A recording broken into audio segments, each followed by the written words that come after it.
Hi, I'm Dr. Steve Sinatra, and welcome to week 2 of my heart health and weight loss program. Today I'm going to talk about the Mediterranean diet as well as the Pan-Asian diet. These are the greatest diets on earth, folks, and I'm going to get to that in a minute. But first, I want to tell you about some recent research about the Mediterranean diet. This research was unbelievable. You know, the folks who are on this diet for almost 5 years, one group took in 4 tablespoons of olive oil a day. That's like 50 grams of fat just from olive oil. The other group ate a lot of nuts, a couple of handfuls of nuts per day. And then there was a control group that didn't have as much fat. Now think about it. Nuts have a lot of fat. Olive oil has a lot of fat. So these two groups of people with the most fat, guess what happened? They had less cardiovascular events. It was amazing. In other words, these two types of the Mediterranean diets, where you ate a lot of nuts, the Asians do that too, or if you took in a lot of olive oil, it helped to prevent cardiovascular events. Amazing stuff. So I wanted to share that with you before I really get into the diet. And here's the diet, folks. I want to start this off about, what is a heart-healthy, good weight loss diet?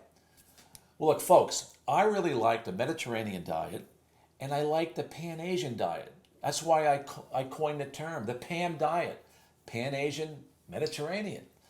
And that diet contains a lot of seeds and nuts and fruits and vegetables and fish. And remember, the Mediterraneans sort of, flavor their sauces with meat. They do eat a lot of poultry. I have an organic chicken here.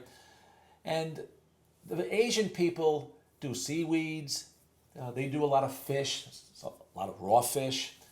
They'll do soy, nattokinase, fermented soy, tofu, things like that. But it's all good. It's all good. Now, what's not good? Well, look, I don't want anybody to have omega-6 oils. I don't like corn oil.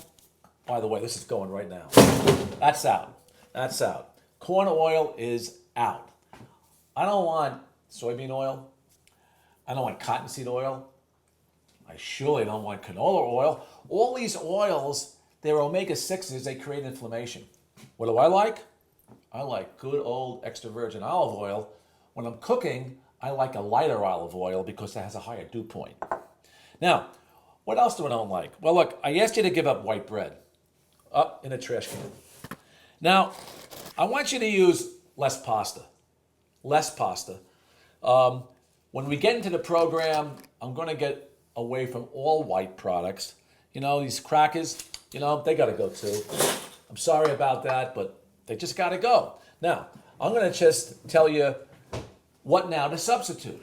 I told you what we're going to omit right now, especially the white bread. We're going to use less of these pastas.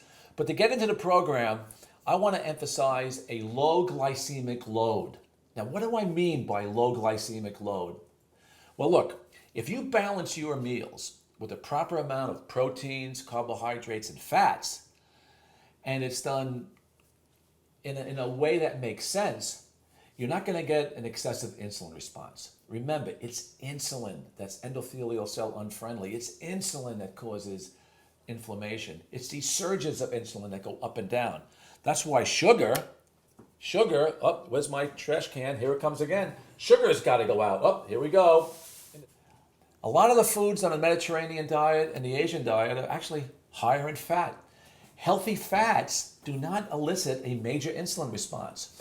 So we want to balance the meal with healthy fats, healthy proteins, and healthy carbohydrates. Now, what are healthy carbohydrates? Well, certainly broccoli is a healthy carbohydrate. Chickpeas, healthy carbohydrate. Lentils. These are staples of the Mediterranean diet. So what I like to do is I like to put together a diet that has about 30 or 35% healthy fat, maybe about 20 to 25% good lean organic proteins like wild salmon, sardines, bison, organic poultry, and the remainder of the diet from healthy carbs like the slow burning carbs, the lower glycemic carbs, the high fiber carbs, and fruits and vegetables, and particularly the legumes and seeds and nuts.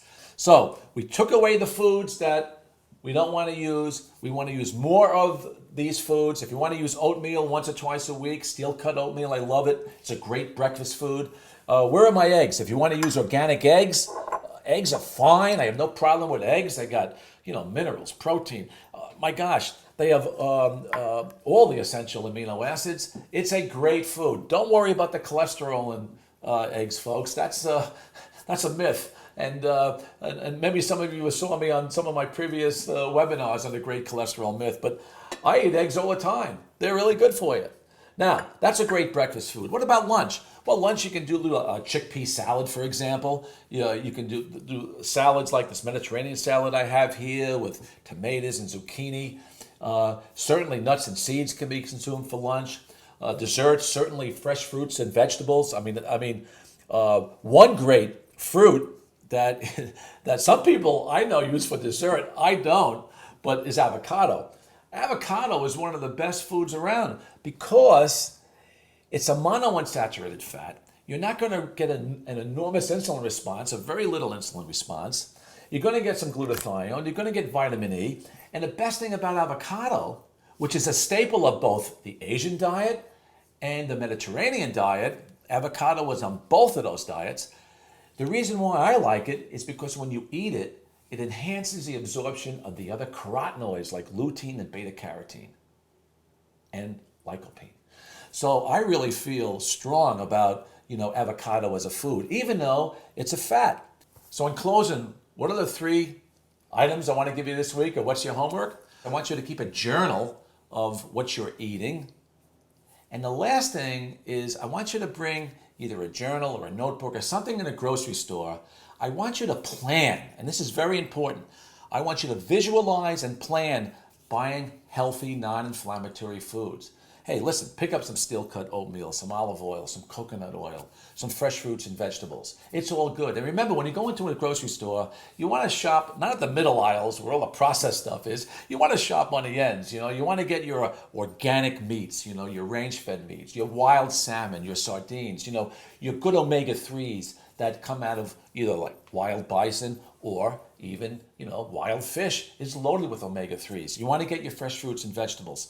So that's what I want you to do. Plan, bring in your journal, write up your meals, do that, and I'll see you next time.